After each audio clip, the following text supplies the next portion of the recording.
2750 కోట్ల చెక్ ఇస్తుందని మహబూబ్ నగర్ లో రైతు సభలో డబ్బి చెక్ ఇచ్చినావు. ఇయాల వరకు ఆ డబ్బులు రైతుల ఖాతాల్లో జమ కాలేదు.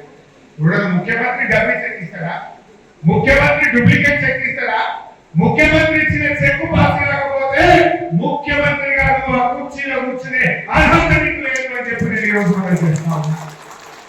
నవంబర్ 30 జనవరి 26వ తారీఖు, డిసెంబర్ 30 జనవరి 30 2 నెలలైనా నువ్వు ఇచ్చిన చెక్ పాస్ కాదా?